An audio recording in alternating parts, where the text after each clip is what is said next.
I've been a fan of Nintendo games for quite a while. What really fascinates me is that the gameplay is always at the heart of their games. They don't rely on top-notch graphics or big effects, everything is built around how it feels to play. Just moving around, jumping or interacting with the world is satisfying on its own. The joy comes from the way the game plays, not how it looks.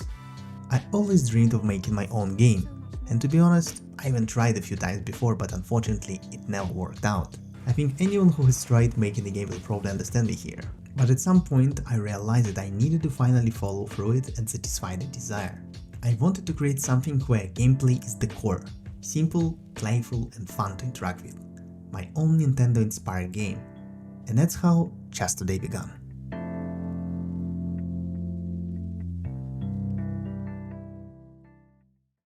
Before diving into 3D, I only had experience with pixel art, so starting in 3D felt pretty intimidating. Most modern modeling software looks like a spaceship control room, and I knew it would take forever just to figure out all the buttons and functions. That's when I discovered Blockbench.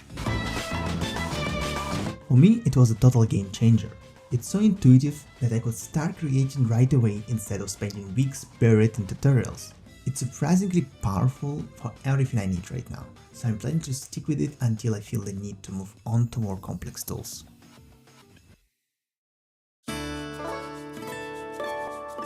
Since I was still a beginner, my models had a lot of issues, and even now they might still have some. So to work with that, I adopted the 3D pixel art style inspired by a game called Showreel.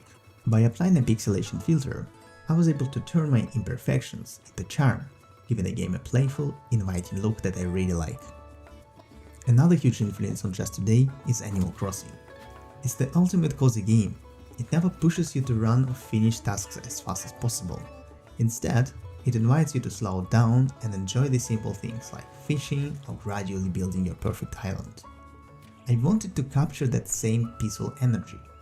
I want players to feel like they can just relax and enjoy the little moments of setting up their campsite without worrying about the game over screen or difficult bosses. It's about the quality of the time you spend, not how many tasks you check off the list.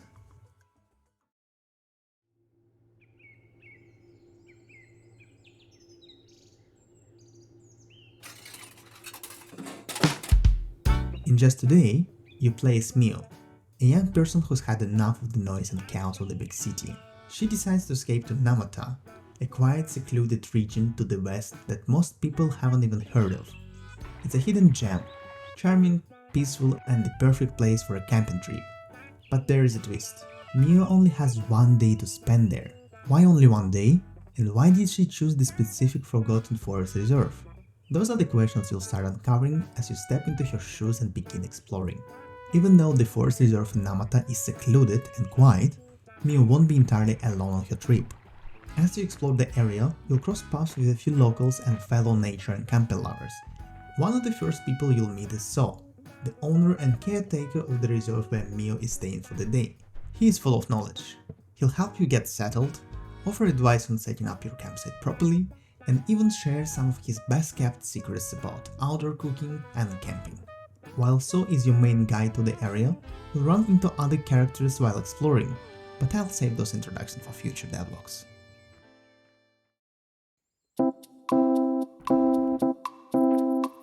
As I mentioned before, you only have one day in Namata. Why the limit?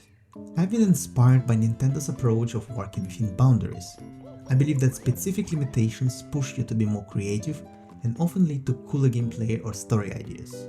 This one-day limit also spreads your activities from sunrise to sunset. Some things can only be done during the peaceful morning hours, while other secrets only appear as the sun goes down. Because of these time-restricted events, it's almost impossible to see everything in a single trip, which adds some replayability.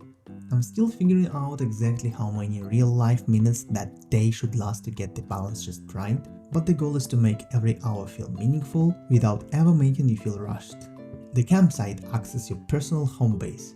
Setting up your tent is just the start. From there, you can really make the space your own by arranging your gear, like finding the perfect spot for your folding chair or getting the campfire crackling as the sun sets. To make Namata feel alive, I'm implementing a bunch of little mechanics to keep your day interesting. For example, at some point, Mio will be able to get a camera, and certain quests will have you tracking down and photographing hidden landmarks or tiny details in the forest. And there is also cooking, inspired by the Legend of Zelda Breath of the Wild game. You can gather ingredients from the forest and experiment with recipes. It starts simple, but as you find more ingredients, the recipes get more complex. This and some other features, together with various hidden interactions throughout the world, help ensure that even with just one day, your time in Namata feels full and rewarding.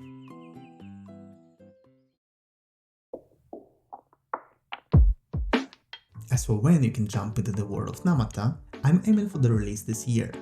I'm currently developing the game for PC, Linux and Mac, but it would be a dream to see it on the Nintendo Switch one day. If you want to follow along with development or catch sneak peeks of Mio's journey, you can find me on X and Reddit. I also created a Discord server where I'm planning to share more about the development, talk through ideas, and get feedback directly from you. If you'd like to be part of the process and discuss the game as it grows, you can join through the link in the description. Next time, I'd love to talk about the tools I use while developing the game, besides, well, Godot and Blockbench. If that sounds interesting, let me know in the comments, but for now, that's all I have. Hit the like button if you enjoyed the video, let me know your thoughts in the comments, and subscribe if you want to stick with me on this journey. My name is Nikita, and thanks for watching.